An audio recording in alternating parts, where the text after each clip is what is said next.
let's begin. So thank you everyone for coming in. My name is Sabrina. I'm your host for today, and I am from Calm Collective Asia. So we're a community for good mental health that was started in Singapore during the COVID lockdown last year. We've been organizing virtual talks. We've also been sharing a lot of mental health tips over social media. And today we are here. We all gathered here to learn about how to manage our emotional well-being at work. Right. So, as I was preparing for our talk today, I found some interesting stats. In a survey that was conducted by this organization that was literally called stress.org, 40% of workers reported that their job was very or extremely stressful. And 1 in 4 people view their jobs as the number one stressor in their lives, right? So 1 in 4. I don't know whether that's, we're part of that 25% here, but if you are, you can feel free to say yes, or just put an emoji or something. I really think that these stats resonate with a lot of us gathered here today. If not right now, then at some point in our lives. And I know that I certainly have. So, the stresses of work, managing expectations from our bosses, clients, increased workloads, the fear of losing our job or even finding one, is really stressful. And obviously all of that takes a toll on our emotional well-being. So today we are here with our speakers, Erin, Ivan, and Joseph. And we will be hearing their personal stories, perspectives, as well as strategies on how to cope with stress at work. And hopefully you'll find something that's helpful for you from our conversation today.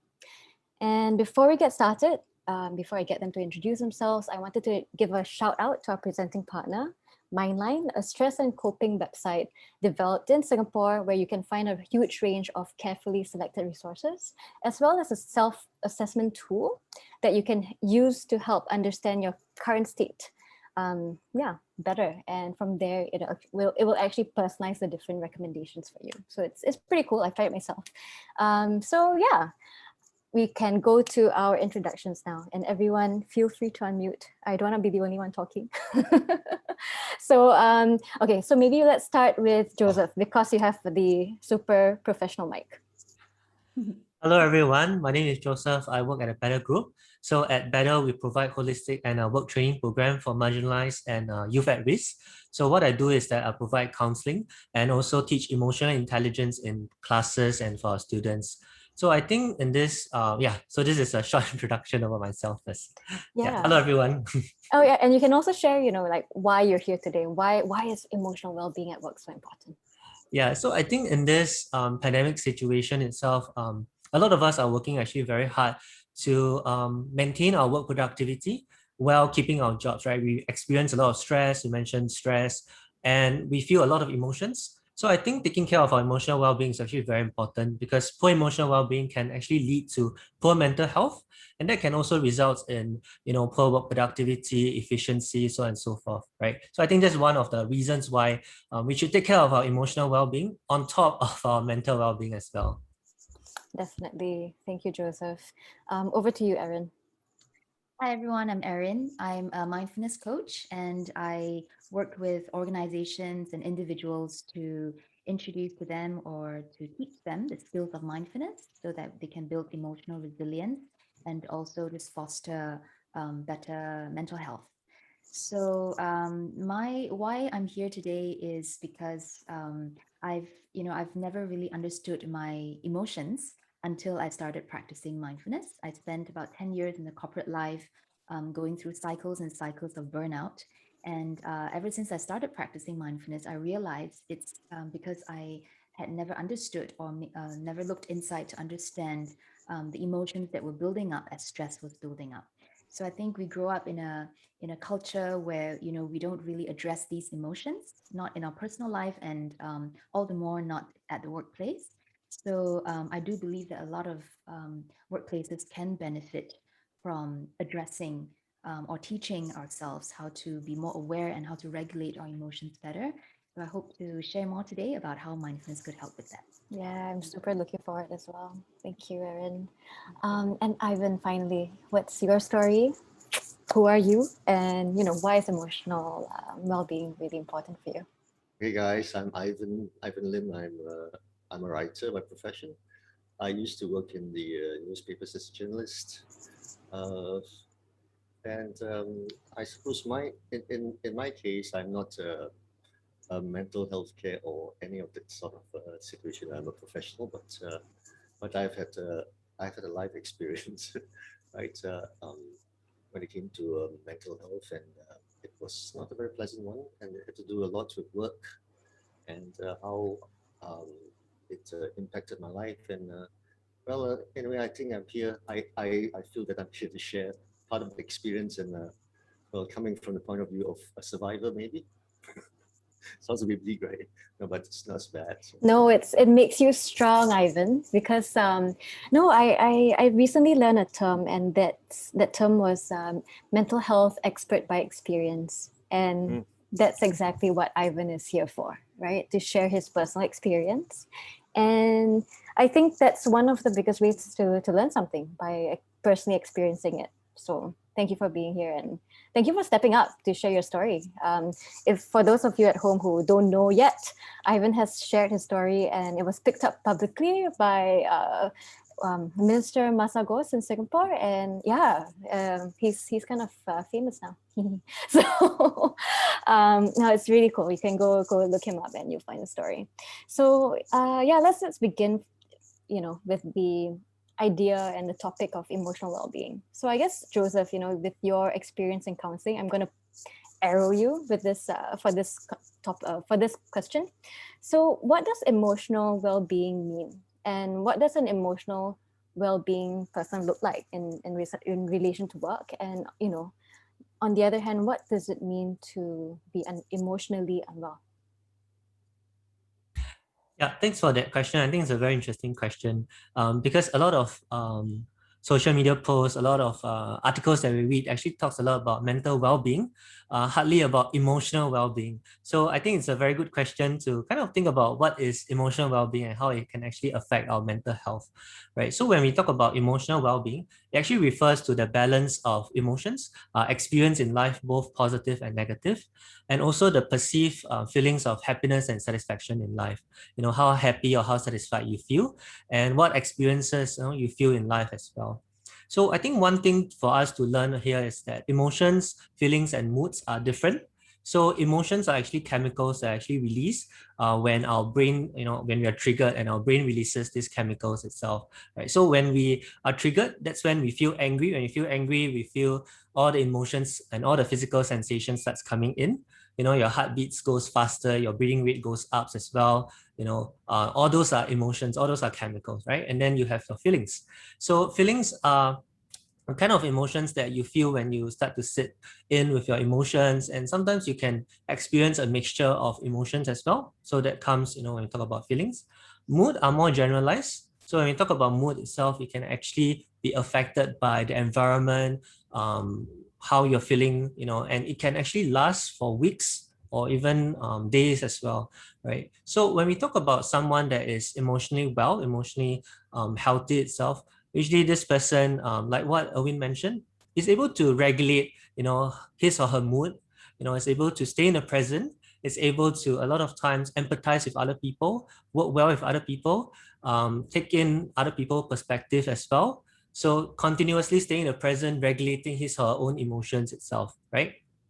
So when we talk about someone that is emotionally unwell, we actually think about this person that is constantly maybe in a survival mood, right? So the neuroscientists actually call this the amygdala hijack.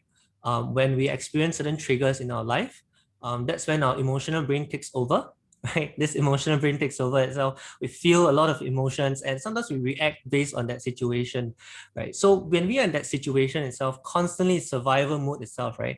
It can cause this person to actually be, kind of narrow in the thinking, right? Only maybe seeing his or her own perspective because he is in that survival mode itself. This person may not be able to empathize with other people, may only be thinking about themselves. So actually, prolong in that situation itself, right? When we are under stress, we're under a lot of survival mode itself, it actually hinders our growth, hinders our work productivity. So it's important, right, for us to identify our emotions and take steps to regulate our emotions. Yeah. Oh, that was a really good breakdown, Joseph. Thank you for sharing that. Yeah, I think Erin would agree. And yeah, it was really interesting that you put in, like the idea of survival mode when you're not in a good state, right? Because I think a lot of us have, I don't know, like a lot of us have talked about maybe having this idea of, okay, how do I spot someone who's emotionally unwell? But a lot of it actually happens, inside, right? Because of all the various factors and all of the emotions that are coming up, right? So I wanted to ask Erin, right? Because, and on LinkedIn, I've seen that it says that you support highly stressed professionals in building mental resilience through mindfulness, right? And I really want to know why people are so stressed. And before you go on to answer that question, right? I also have a question for everyone listening in right now, and we also want to understand why you guys are stressed. So there'll be a poll now. If you would like to fill that out, let's vote right now. And Erin, let's give it a few seconds before we discover Sure. why I'm you're. curious about I'm this as super well. curious about this. And then Ivan, tell us more later, okay, about like your own experience. I think it's super interesting how all of us are affected by, there's so many factors at work, right? Ooh. How did you decide on this list of This options? list. I imagine there would be more. Oh man, we could go on and on, right? So we Yeah. actually had a lot more, but we kind of just wanted to trim it down. We didn't want to stress. Mm, We didn't want to stress anyone out further, yeah. you know. Or they want to choose everything, right? Exactly. So okay, I think people are still voting. Wow. Okay, I still see votes coming in. Looking at this makes me feel stressed as well. Oof. Like I'm going through all my experiences and Mm. like, wow, okay, PTSD, a lot of trauma from a lot of experiences. Okay, I think we can end the poll and let's all see what's up, right? What's on our minds. Okay. So it looks Oh, like wow. number one is expectations from bosses and managers, and high workload comes in second. And I can see in the chat here as well, there's a lot of other stresses that come up, right? And yeah, thank you so much for sharing that, guys. So Erin, back to you. So yeah, in the people that you work with, as well as the organizations that you work with, what is coming up, from the ground and from the people that you work with? Mm. I think through my work in mindfulness, I do engage with people from really all walks of life, and from all kinds of backgrounds, all kinds of occupations, and maybe even cultures and value systems, or even age groups. And I think what has been really interesting when we talk about stress or managing emotions is that all these are. It seems like everyone has their own stories, but stress is something that's really a common ground for all of us, right? And we start talking about it and we realize, the experience of it is just so everyone can relate to it, and we realize that we're really not alone in our struggles. And I think that's one of the biggest benefits of really coming forward to address some of the emotional issues that we may be struggling with, right? And I think with regards to stress, from the lens of mindfulness, we do check in with our learners or participants on what kind of stress they may be facing, but really what we want to be looking into and exploring is our relationship with that stress, because we can't control what kind of stress is thrown to us. It could be expectations from boss, it could be the environment or the culture of the workplace, it could be workload, COVID, anything. But it's really a lot of it lies in our relationship with that stress and how we choose to relate to it. So, for example, if we're talking about emotions, um, emotions are it's a normal human experience, right? Like Joseph had shared, we all have emotions, and one of the key learnings through mindfulness is to understand that emotions are something that come and they also go, right? So they are transient in that sense. But because we tend to be in a survival mode all the time, and we're sort of wired to just sort of grip on and hang on to something that feels unpleasant for us, even though it's quite counterintuitive, but we do that. And as a result, we tend to not let certain emotions go. So the more we ruminate over certain emotions or certain thought patterns that we have, the more that it exacerbates that stress. So mindfulness, when we teach participants the skills of mindfulness, it is to help them learn how to create a space between the emotions and our response to it. So it's not about not feeling anything. It's not about numbing ourselves. It's really about recognizing that emotions are here, perhaps to inform us of something, maybe our state of mind, our state of body, the conditions in our life, but we don't need to allow emotions to dictate our decision making, our behaviors, or the way that we live our lives. So yeah, so stresses from all walks of life, but the common ground is really our relationship with stress. Mm. Yeah, that's a great perspective, Erin. And I think, I've also had to examine my own relationship with stress and realize that, when that relationship is, I would say, poor, then it's really easy to get really overwhelmed by all the emotions. And Yes. yeah, I'm really looking forward to finding out how we can all have a better relationship with stress. So yeah, I guess this is a great segue to Ivan's story, right? Ivan, I would love to learn more about your personal story with mental health and work stress, especially. So how did your job as an editor and journalist affect your emotional well-being, and how did that contribute to to the feeling of stress that you faced? Well, this happened a long time ago when newspapers were still read by people. And when they were actually print newspapers, that there still is, but not as much as we used to. One of the things that I was tasked at the time to do was to create something, right, for the newspapers that could anticipate the kind of challenges that the internet would bring on newspapers. So what I did was I created this experiment. Actually, I had a sanction on my editor, who said, now look, I give you a free hand, you can decide what you want to do. So what I did was I tried to push journalists in front. I mean, made them more visible, right? To make them, in a way, like what you have is influencers now. And yeah, so in what I did was I would get like celebrities to come with me, go to places and put myself out there, right? The, uh, the problem happened, the thing was, as a result of doing that, I became famous, and I mean, I would see myself in the papers because of the very nature of the columns that I wrote. And yeah, I mean, I'll be seeing myself like 2-3 times a week in the papers, and in a way, um, um, okay, writers and journalists, we have some kind of fame as well, some kind of celebrity, but it's different from this kind of pop star kind of a celebrity where you get your kids coming up to you and saying, I love you, that kind of thing, right? And so it started to happen, and it made me question myself, like, why are these kids like telling me these things? Am I not doing something serious enough? And but the thing is, I went on producing work, and to the point where I did not, I guess I should have met Erin a long time ago. Then she would have taught me about mindfulness, and to be to sort of like be a bit more, take some time to reflect on myself.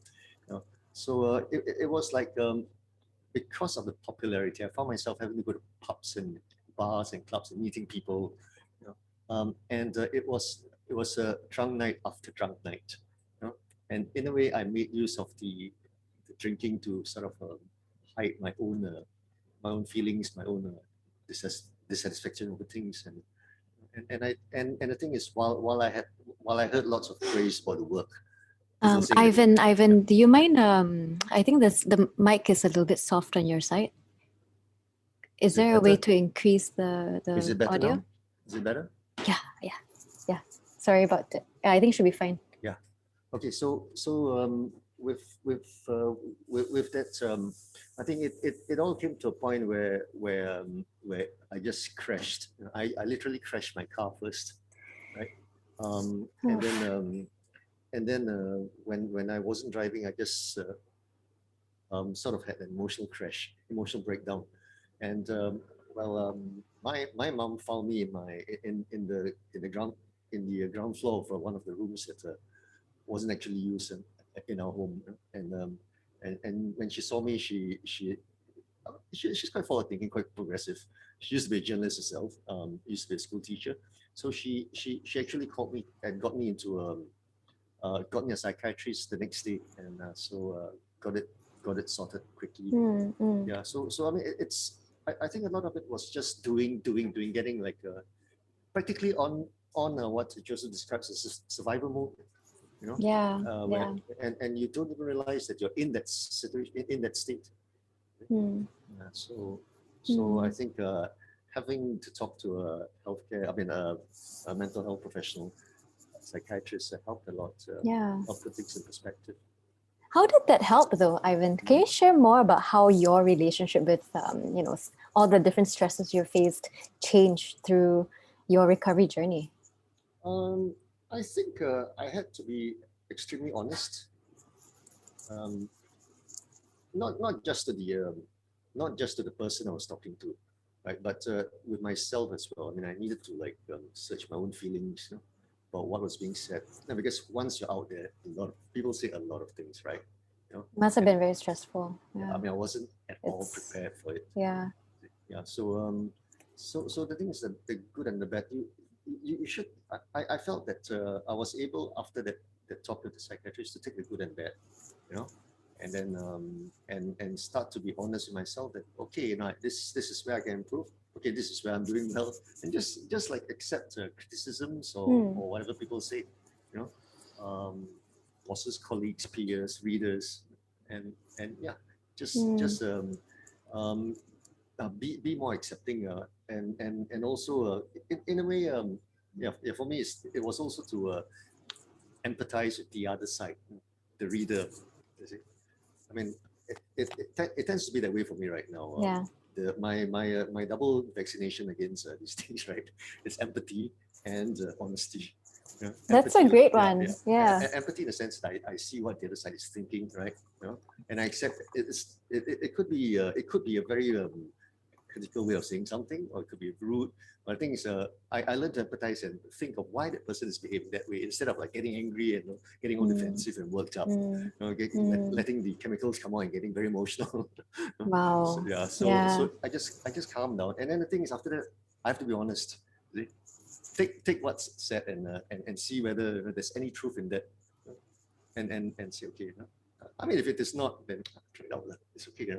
If it works, okay, you learn something. Yeah. I think that's a great kind of shift or reframing that you had, because with the when you view everything under through the lens of empathy and honesty, whether it's you look when you're handling stress from the demands of your boss or your client, or someone at work that's really annoying, you're able to, I guess, to practice a bit more patience and try to put yourself in their shoes and really dig deeper and be curious about what's really going on, right? And why they're affecting you that way. I actually wanted to kind of ask Joseph, building on your point, Ivan, of and your experience of sharing about your journey with your turning to mental health professionals.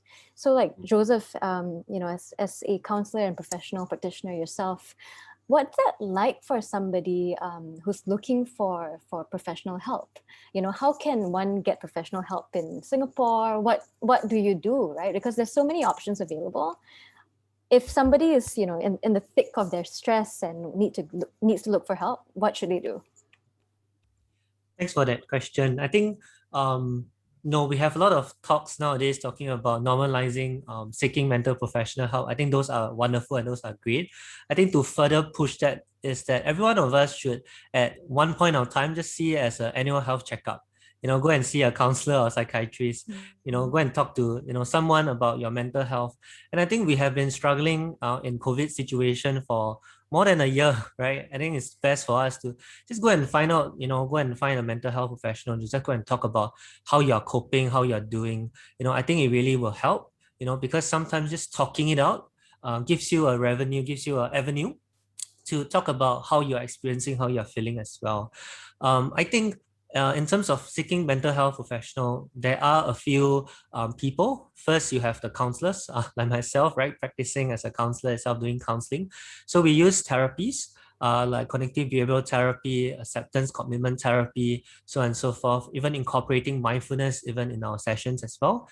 So we provide therapies to help people tide through, help them learn about, how they are doing and what kind of coping mechanism they can adopt to help them cope better in their lives, right?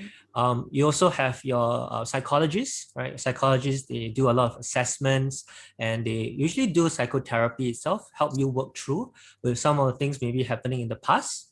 And you have the psychiatrist, right? Psychiatrist prescribe you medication, gives you a treatment plan, right? So I really highly encourage everyone at any point in time, right? Every year, just go and see, a mental health professional just to talk about how you're doing. Early recognition is always better than, that when you're really feeling it and you want to see a psychiatrist, that's when, it takes actually a long time to get better, because a lot of this emotional hurt has been experienced, a lot of emotional things you need to unpack, so on and so forth. So I think those are the areas and resources. So I think in terms of like end of the day, where do you seek help? I think a simple like Google search could help you, but maybe some considerations, right, that we can think about is the price. First thing is always the price, right? What is the price? Okay, because for therapy, it takes a few sessions to work, right? It depends on your issues, and it also depends on the goals that you set for yourself, right? So some goals take a longer time for you to work through. So those sessions can prolong, right? So first look for the price. Then look for what kind of therapy suits your style. Some therapies are more directive, some are more psychoeducational, some works with maybe your childhood, your past, what suits you, right? And then finally, maybe the gender also plays a part, which gender do you prefer as well? Yeah, so long story. I hope it makes sense for all of us. Yeah. Yeah, thank you, Joseph. I think there's so much we can cover in with this big question, right? Can I jump in here a bit? Yes. Instead of going for a yearly checkup, right, you can also do a daily or monthly checkup. There's this thing called mindline.sg, which is yes. There is the self-assessment tool. Right. I mean, it's really not bad. I mean, I've tried it myself. I've even gone into like there's a cute little penguin, a penguin sort of icon that a bot that you can talk to. It's almost human. In fact, it's more human than some humans I know. It's friendly. Yeah, it's friendly. And the thing is that website is just quite amazing. It's like if a friend, right, if a good friend were a website, it would be that. It would be that because it is clear. It doesn't try to impress. It doesn't judge you. You just go in there and go try it if you can. I mean, there are lots of things there. Even if for all sorts of problems, even financial ones. I mean, they won't give you money, but they'll tell you how you can get help. So and I think that's really quite. Sorry.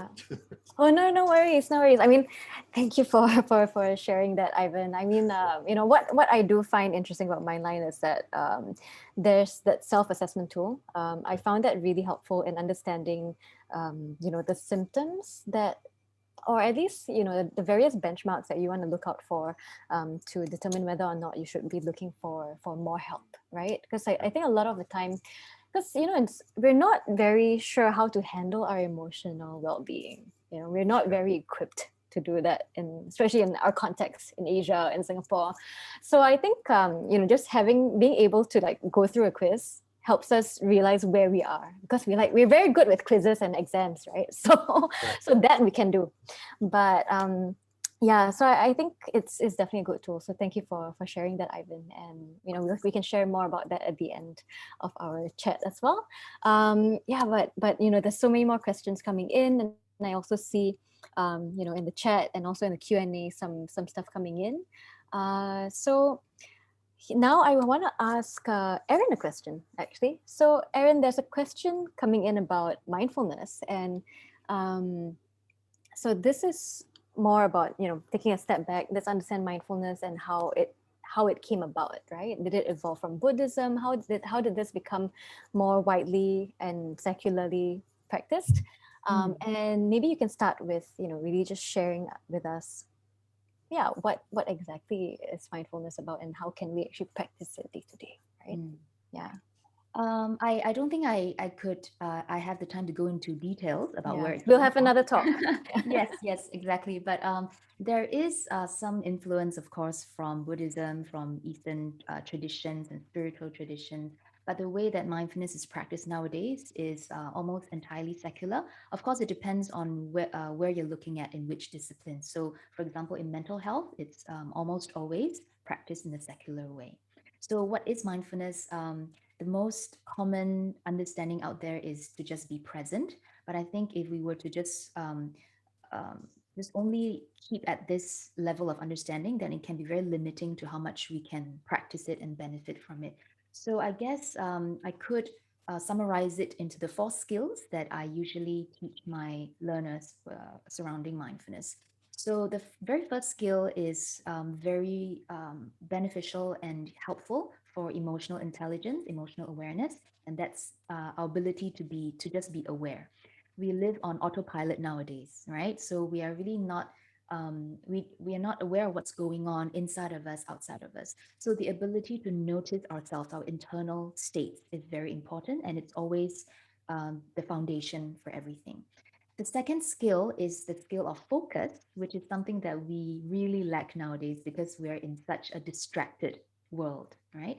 So the skill of focus can allow us to really calm the body and the mind down, and that's when we can really see things with greater clarity. So focus is another skill. The third skill that we often practice, which is one of the more difficult ones, is the skill of observation. So we are not only just being aware, we are also observing what's going on one moment at a time inside of us. So when emotions come, they can change, they can morph with thoughts, they can exacerbate, we can be catastrophizing everything inside us. And we have to just be observing all these changes without unnecessarily reacting to them that may make things worse for us. Okay, so this is a really difficult skill to practice, but it is a very key essential skill. And the last skill I would say it's very important that we often don't pay attention to, because sometimes we think, oh, it's just being present, right? I just need to be here. But what does it really mean? And how does it really help me? So the fourth skill is what I like to call the skill of discernment. You're able to discern and discriminate these thoughts that are coming in, this emotion that I'm feeling right now. Is this helpful for me or not? Right? Is this wholesome for me or not wholesome? Right? So we want to be able to continue what's helpful for us and to be able to sort of stop or pause or intervene at what's unhelpful for our mental well-being. So essentially, when we practice mindfulness, we go into the practice and make it a way of life. These are the 4 key essential skills that we are practicing and learning to apply. Yeah, thank you for breaking it down, Erin.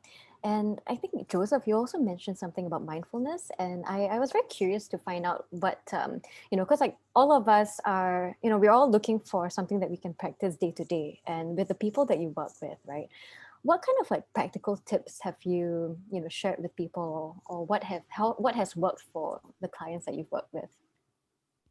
Yeah, Something practical and that I can practice right now, Yeah, I think it's really like what Irvin mentioned, being conscious with what you are thinking. A lot of times when we are triggered, we are always thinking about the past. Our mind always going to the past, right? And that's when we feel the state of upset, depressed. When we look at the past, we want to hope, we are hoping to find resources that can help us to cope. So we look back at the past, right? And then we look forward into the future because we are kind of thinking about how will the future looks like, when this situation is like this. So this back and forth experiences that we are going through overwhelms us, right? So in the present state itself, we already are experiencing a lot of emotions. So we get them to name what are some of the emotions. And I think it's very important for us to recognize our emotions, that we actually have a lot of vocabulary, right, to actually name our emotions. And if you check out Mindline itself, right, they actually get you to talk about naming your emotions. So when you are able to name your emotions, you're able to recognize patterns in your life that this, keeps appearing, these emotions keeps appearing. Why am I, keep on feeling stressed? Why do I keep feeling frustrated? Is there something that I need to work on? Right? So in that state itself, you switch from the survival mode to the learning mode, right? That you take a step back, you learn, what is it here that that I can think about? What is it here that I can learn about my emotion? What is my emotions telling me?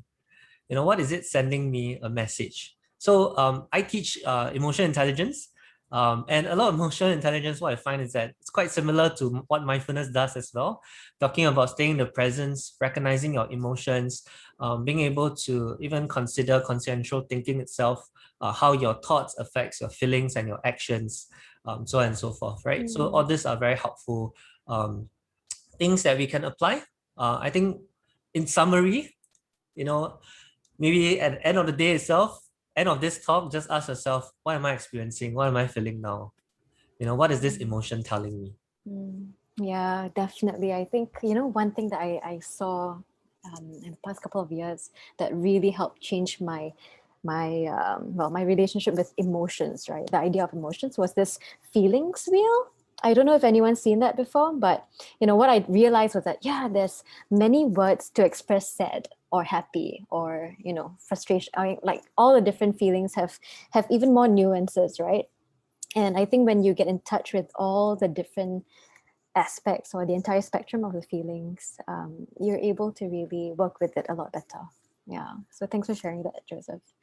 Ivan, over to you. I'm very curious to find out whether you practice anything, day to day right now to kind of help manage your own emotions and your own well-being.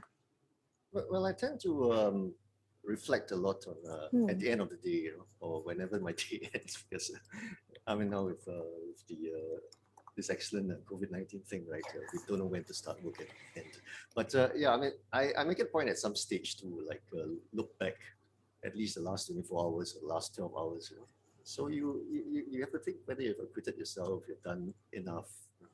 And it's good once in a while to check. And sometimes I find myself like, say, I should have done better. And then what I try and do is I try and forgive myself.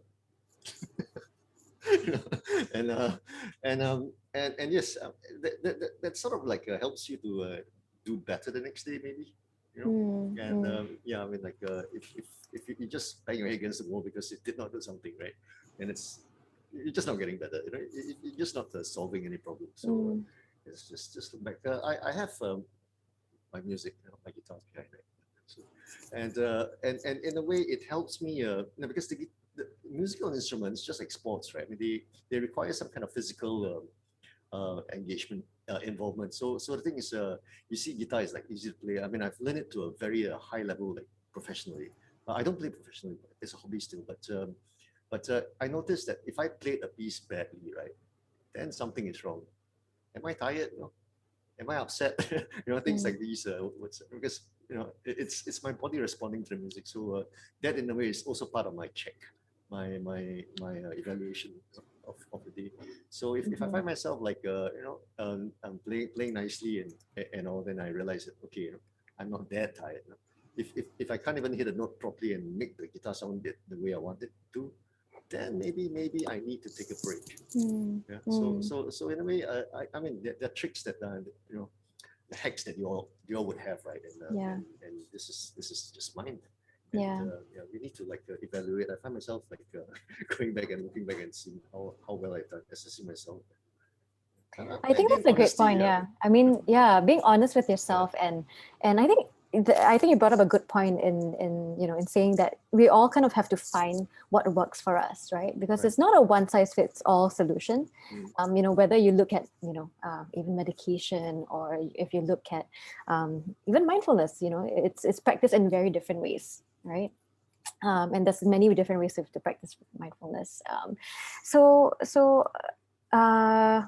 What was like, and the other point that you brought up that was really interesting, Ivan, was about the idea of forgiveness, forgiving yourself. Yeah. And I think that's kind of related to the idea of letting go of all the all the crap that has happened, right? Actually, it's because I'm so horrible, I need to forgive myself.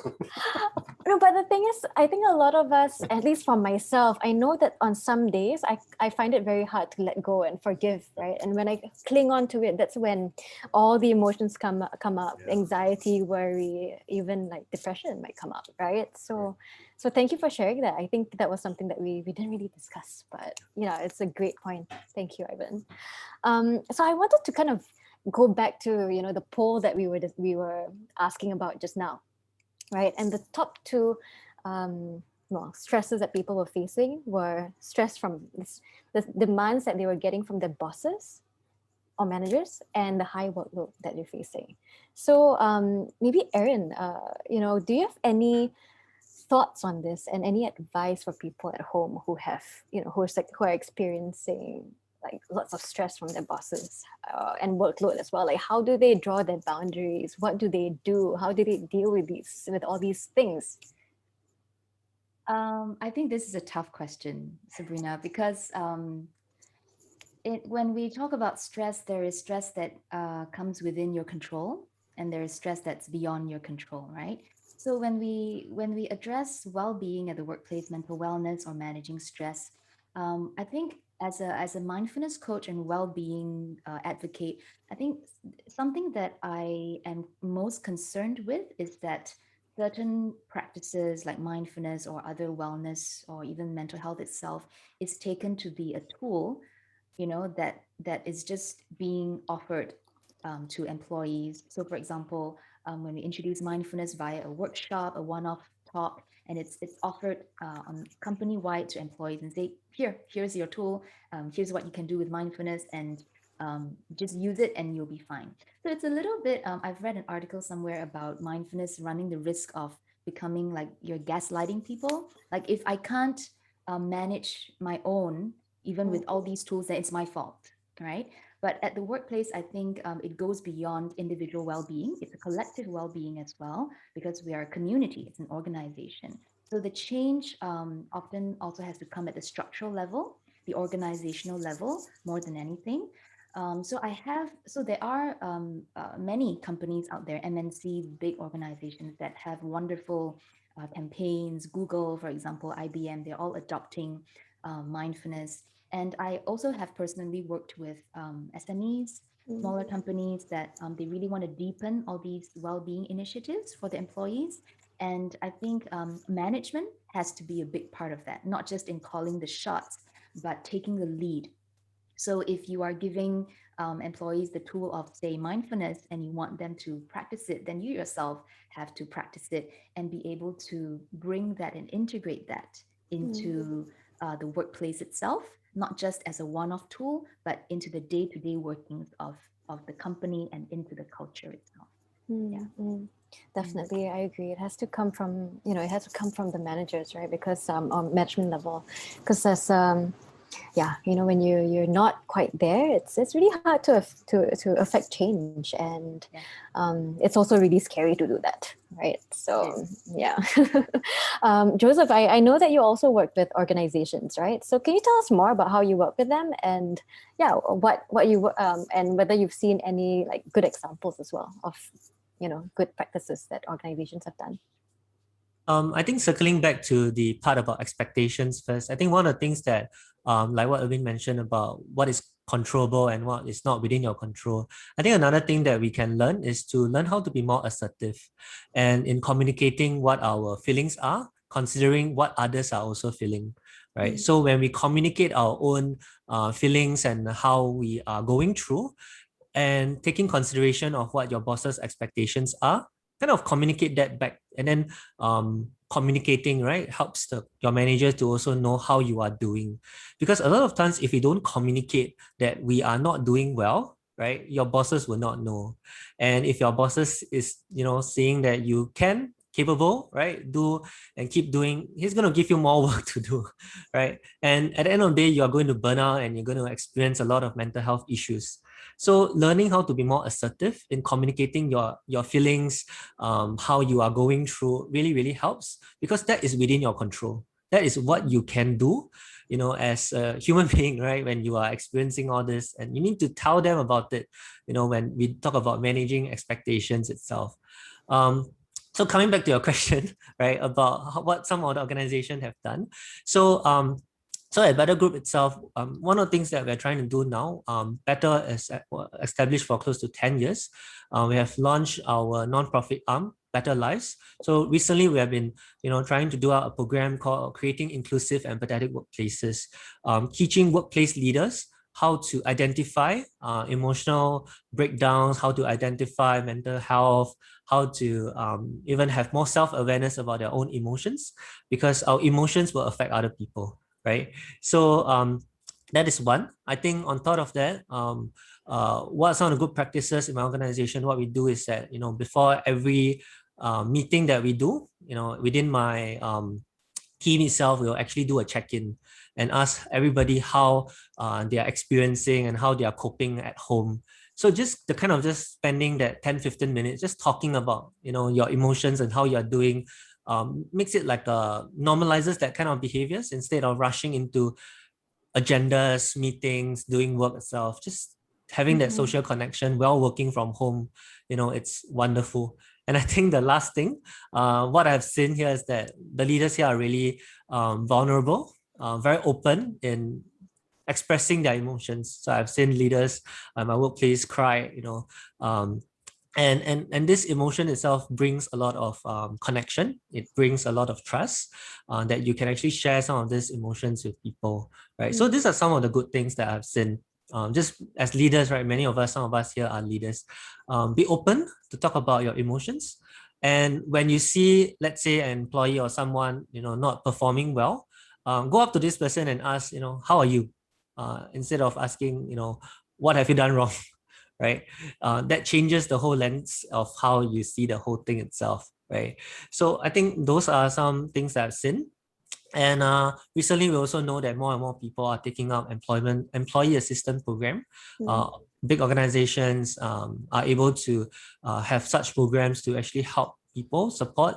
But I think more importantly is from the top down, right? Like many of us have shared about managers taking the lead, right? First, be more aware of emotions, how you affect other people.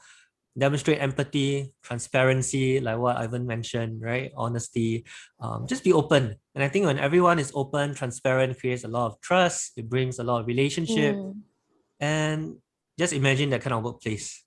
Yeah. Joseph, that sounds really super nice, but okay, so this is my devil's advocate, kind of coming up. But what if the workplace that you're at is kind of like a toxic workplace, and I feel really unsafe, right, to talk to my boss about these things? I want to be assertive, but I'm like, oh my god, what if I lose my job, right? So then what? Yeah, law, but must pay the bills, right? So yeah, do you have any advice? Even, I don't know, okay, Ivan, if you want to keep your job, right, and still try to kind of bring that topic up, does any one of you have any advice in that regard? Ivan, you want to go first? I really did that. I changed job. I mean, because of a boss who gave me stress. No, but the thing is, you try your best. I would go back to that my two-step, my two-jab vaccine, right? I mean, first thing, ask yourself why that person is behaving this way. And I mean, there was this boss, a real terror, who couldn't get along with anybody in the office, right, except me. Because in a way, I kind of understood where he was coming from. He was a bit like a reserve, and he was not very expressive. But I let him talk, and I think he appreciated that. And the thing is, I showed him one thing that I wasn't afraid of him, and that helped.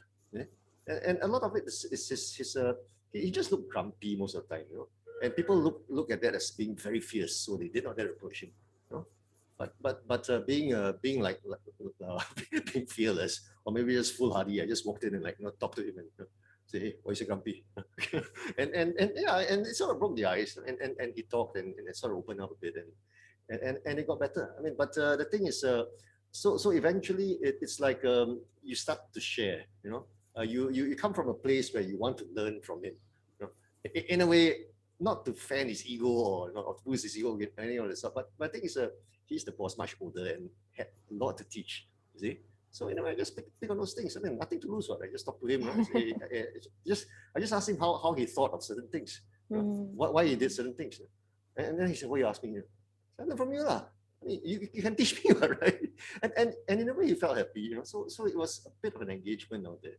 And I think sometimes it's about breaking the ice with your boss, maybe. I mean, maybe like going like layer by layer, right? As opposed to like, damn, I'm feeling really bad, and you've been a terrible boss. Yeah. And it could be that the boss doesn't even know that.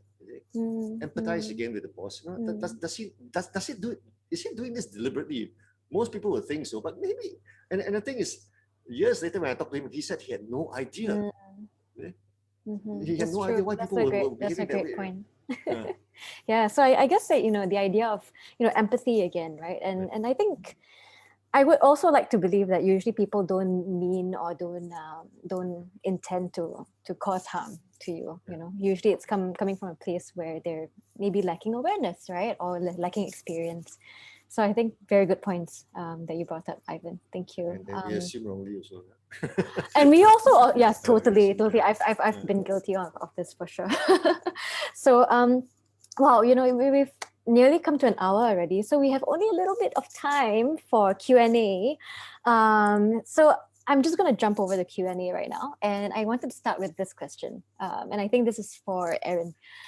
So there's a question from someone, and they ask, how do we stay consistent to do a self checkup or self practice for our own well-being, such as meditating, journaling on a daily or weekly basis? I always fail to keep up, so how can I do this on a more regular basis?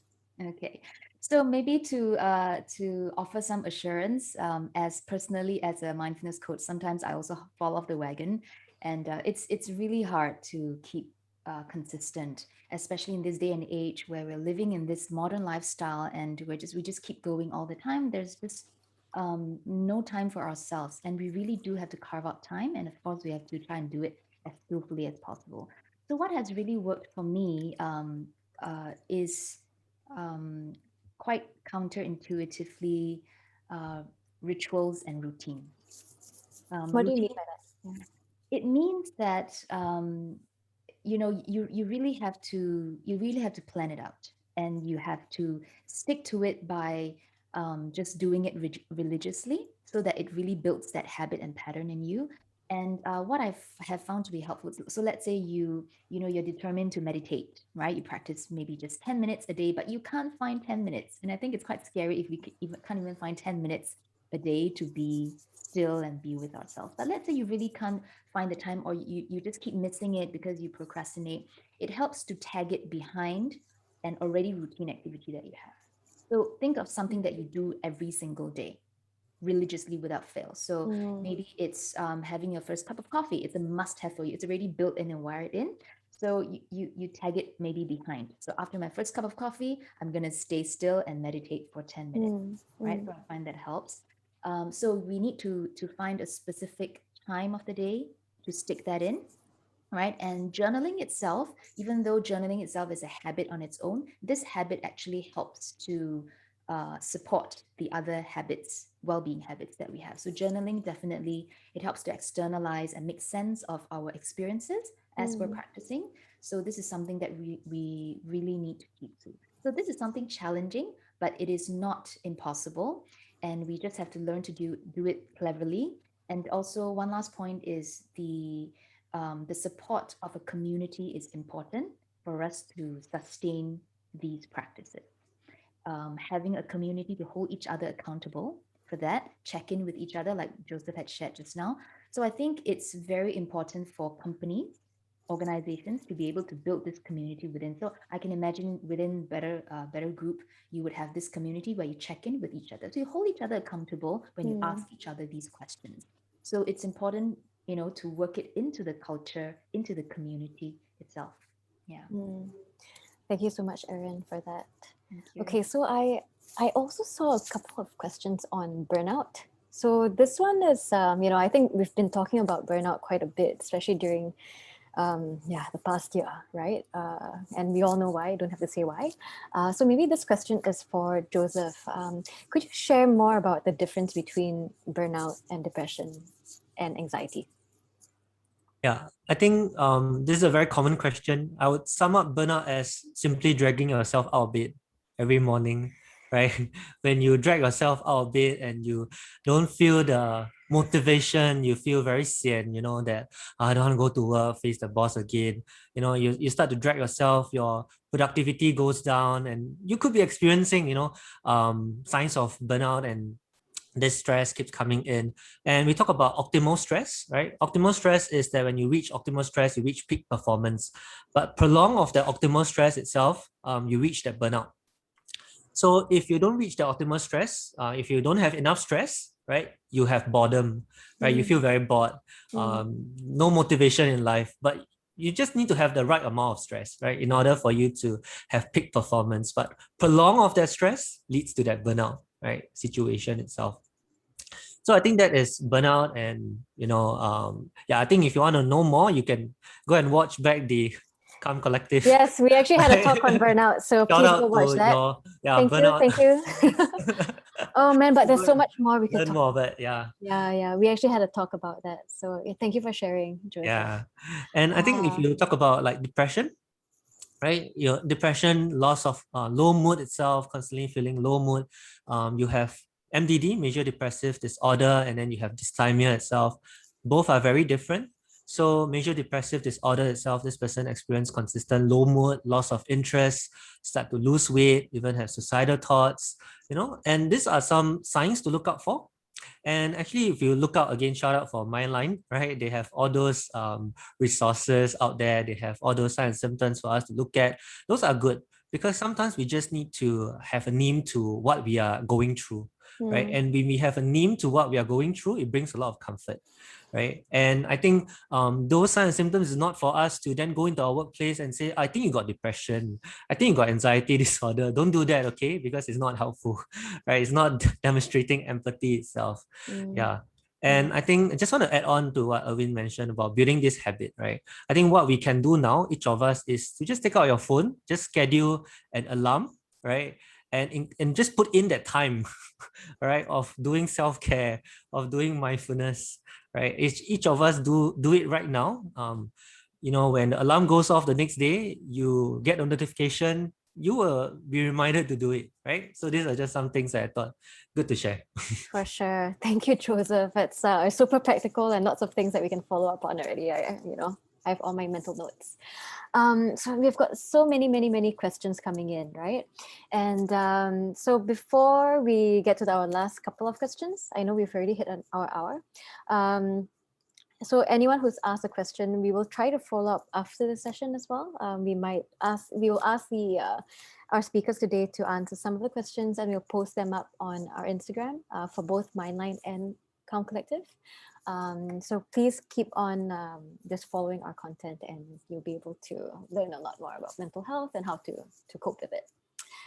So I have a question now for Ivan. Okay, second last question. And the question here is, okay, so we talked about forgiveness just now. So is it possible if you could share more and go deeper about how you've learned to let go and forgive yourself for the things that, that have gone wrong, or anything? How did you get to that point? Maybe just keep it brief, lah. Because we have not much time.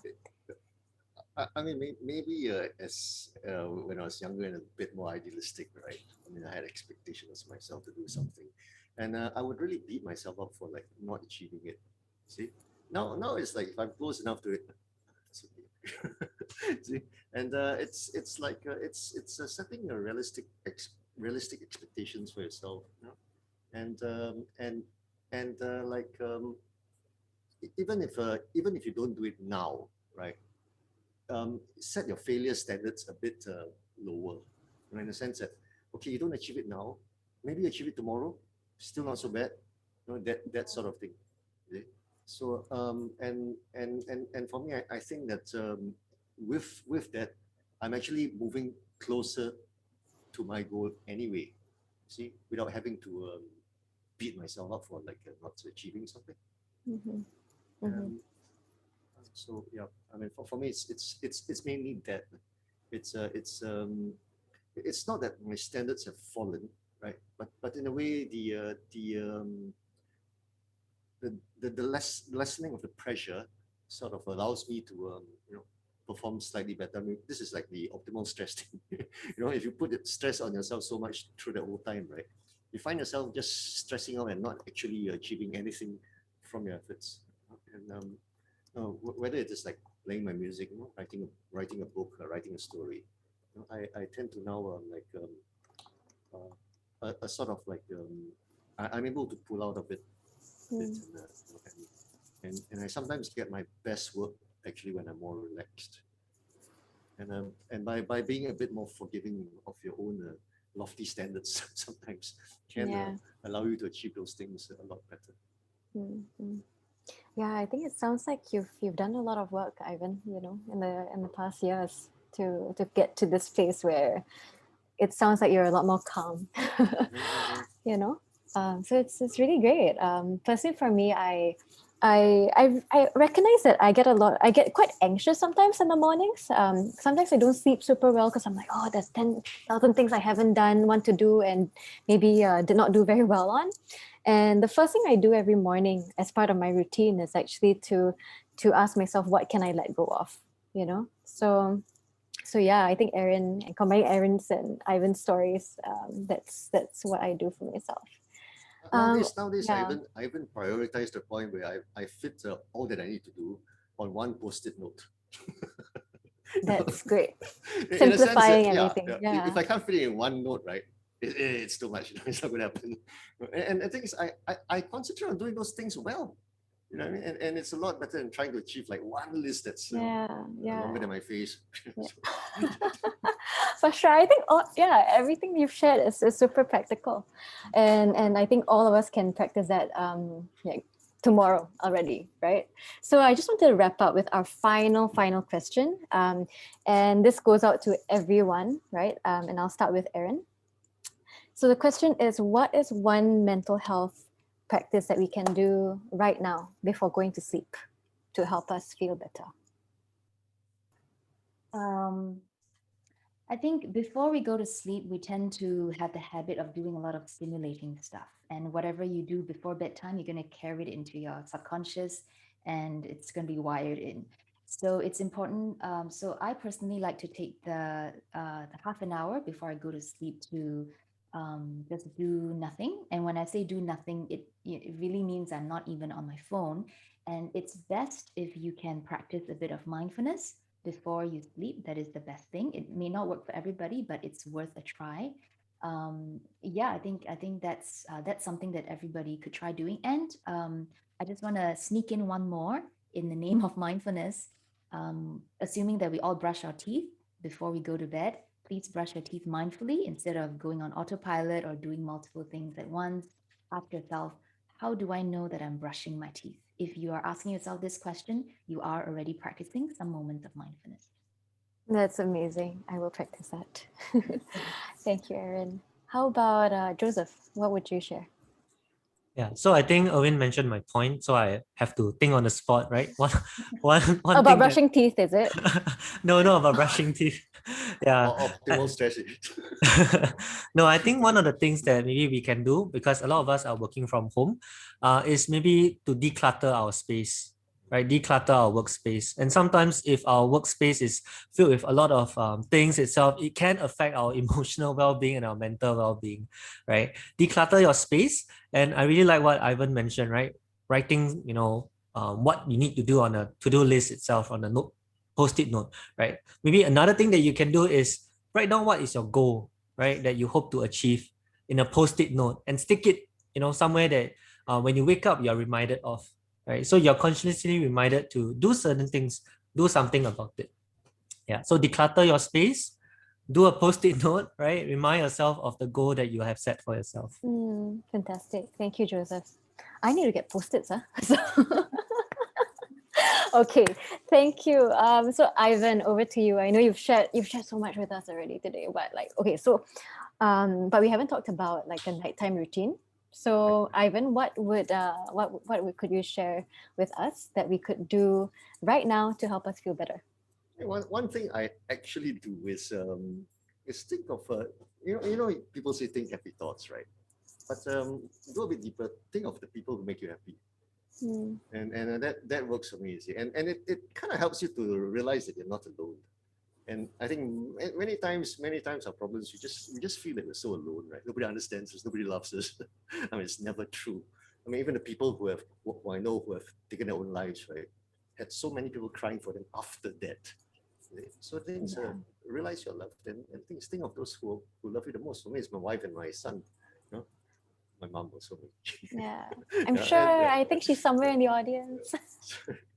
and yeah, I mean, and yeah, just thinking of the happy things that we've gone through, and also like a little bit in anticipation of some of the things we're going to do the next day. Yeah. But don't think too much so you can't sleep. No? But just sort of like just keep it a very happy thought and just to calm me down. Definitely. And by the way, guys, practicing gratitude is one of the Mindline tools that you can practice. So go over there and check it out.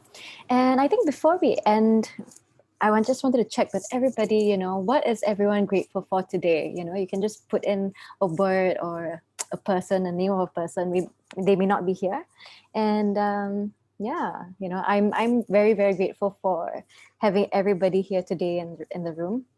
We have quite a few people here today. And of course, Ivan, Erin, Joseph, the Mindline team for enabling this session today. It's been really, really great having this discussion and learning more about each other's stories and how we all practice strategies for our own emotional well-being. So Right. thank you, everyone. Thank you so much for joining us. Thank you.